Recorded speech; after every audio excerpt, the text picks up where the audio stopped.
If you want to change the world, start off by making your bed. If you make your bed every morning, you will have accomplished the first task of the day. It will give you a small sense of pride, and it will encourage you to do another task, and another, and another. And by the end of the day, that one task completed will have turned into many tasks completed. Making your bed will also reinforce the fact that the little things in life matter. If you can't do the little things right, you'll never be able to do the big things right. And if by chance you have a miserable day, you will come home to a bed that is made, that you made. And a made bed gives you encouragement that tomorrow will be better. To pass SEAL training, there are a series of long swims that must be completed. One is the night swim. Before the swim, the instructors joyfully brief the students on all the species of sharks that inhabit the waters off San Clemente. They assure you, however, that no student has ever been eaten by a shark, at least not that they can remember. But you are also taught that if a shark begins to circle your position, stand your ground. Do not swim away. Do not act afraid. And if the shark, hungry for a midnight snack, darts towards you, then summons up all your strength and punch him in the snout, and he will turn and swim away. There are a lot of sharks in the world. If you hope to complete the swim, you will have to deal with them. So if you want to change the world, don't back down from the sharks. Over a few weeks of difficult training, my SEAL class, which started with 150 men, was down to just 42.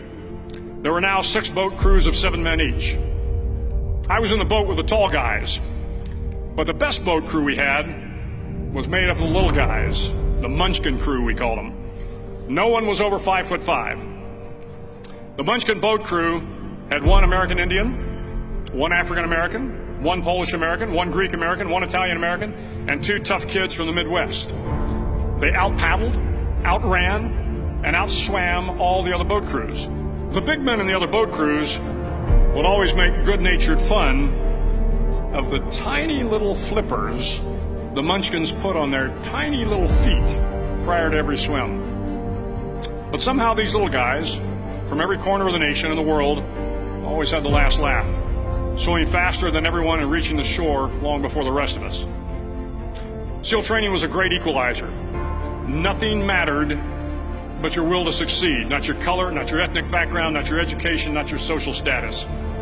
If you want to change the world, measure a person by the size of their heart, not by the size of their flippers. The 9th week of training is referred to as Hell Week. It is 6 days of no sleep, constant physical and mental harassment, and 1 special day at the Mud Flats.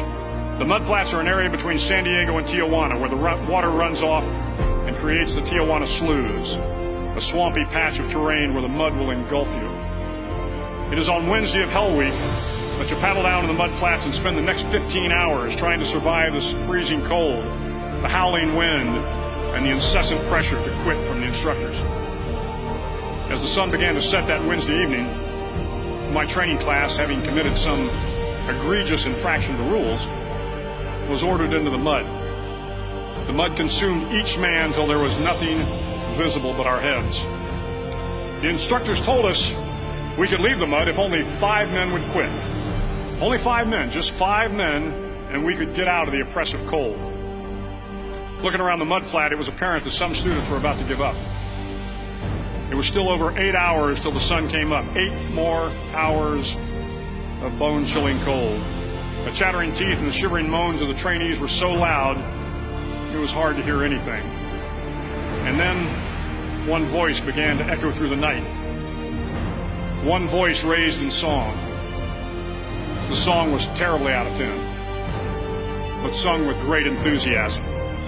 One voice became 2, and 2 became 3, and before long, everyone in the class was singing. The instructors threatened us with more time in the mud if we kept up the singing, but the singing persisted, and somehow the mud seemed a little warmer, and the wind a little tamer, and the dawn not so far away. If I have learned anything in my time traveling the world, it is the power of hope. The power of one person, a Washington, a Lincoln, King, Mandela, and even a young girl from Pakistan, Malala. One person can change the world by giving people hope. So if you want to change the world, start each day with a task completed. Find someone to help you through life. Respect everyone. Know that life is not fair and that you will fail often. But if you take some risks, step up when the times are the toughest, face down the bullies, lift up the downtrodden, and never ever give up. If you do these things, the next generation and the generations that follow will live in a world far better than the one we have today.